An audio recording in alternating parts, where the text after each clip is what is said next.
പ്രമുഖ സഭാ ബഹുഭാഷാ പണ്ഡിതനും എഴുത്തുകാരനുമായ മോൺസിഞ്ഞോർ ഡോക്ടർ ജോർജ് കുരുക്കൂർ അന്തരിച്ചു. 83 വയസ്സായിരുന്നു. കോതമംഗലം രൂപതയിലെ മാറാടി സെന്റ് ജോർജ് പള്ളി ഇടവകാംഗമായിരുന്നു അച്ഛൻ. അച്ഛന്റെ മൃതസംസ്കാര ശുശ്രൂഷകൾ സെപ്റ്റംബർ 11 ബുധനാഴ്ച ഉച്ചകഴിഞ്ഞ് 2 മണിക്ക് മാറാടി സെന്റ് ജോർജ് പള്ളിയിൽ നടക്കും. മാറാടി കുരുക്കൂർ ഔസേബ് അന്നമ്മ ദമ്പതികളുടെ മകനാണ് മോൺസിഞ്ഞോർ ഡോക്ടർ ജോർജ് കുരുക്കൂർ.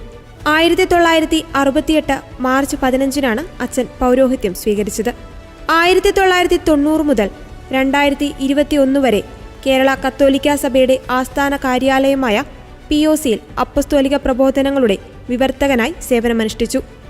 കൂടാതെ ജനറൽ എഡിറ്റർ, താലന്ത് എഡിറ്റർ, POCയുടെ അസിസ്റ്റന്റ് ഡയറക്ടർ എന്നീ നിലകളിലും അച്ഛൻ പ്രവർത്തിച്ചിട്ടുണ്ട്.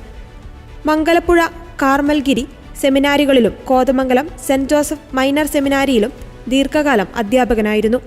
കേരള യൂണിവേഴ്സിറ്റിയിൽ നിന്നും MA മലയാളത്തിൽ 2ാം റാങ്കും ഭാഷാ അപഗ്രഥനത്തിൽ PhD ബിരുദവും അച്ഛൻ നേടിയിട്ടുണ്ട്. ബൈബിളിന് ഒരു ആമുഖം, പുണ്യപുരാതനമായ കുറവിലങ്ങാട് പള്ളി എന്നീ കൃതികളും സാമൂഹ്യവും മതപരവുമായ 30 ഗ്രന്ഥങ്ങളുടെ വിവർത്തനങ്ങളും ക്രൈസ്തവരുടെ വിശ്വാസ സംബന്ധിയായ ലേഖനങ്ങളും അച്ഛൻ പ്രസിദ്ധീകരിച്ചിട്ടുണ്ട്.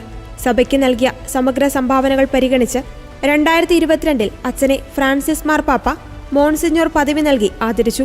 മുതലക്കോടം, കല്ലൂർക്കാട്, പൈങ്ങോട്ടൂർ പള്ളികളിൽ അസിസ്റ്റന്റ് വികാരിയായും ചെല്ലിയാമ്പാറ, തെന്നത്തൂർ, നടുക്കര, ചാലാശ്ശേരി, പള്ളിക്കാമുറി, പെരുമ്പള്ളിച്ചിറ ഇടവകകളിൽ വികാരിയായും മുതലക്കോടം അക്വിനാസ് കോളേജിൽ അധ്യാപകൻ എന്നീ നിലകളിലും അച്ഛൻ സേവനമനുഷ്ഠിച്ചിട്ടുണ്ട്. അച്ഛന്റെ ഭൗതികദേഹം ഇന്ന് വൈകുന്നേരം 6 മണി മുതൽ മാറാടിയിൽ സഹോദരൻ മാത്യു T. ജോസഫിന്റെ ഭവനത്തിൽ പൊതുദർശനത്തിന് വയ്ക്കും.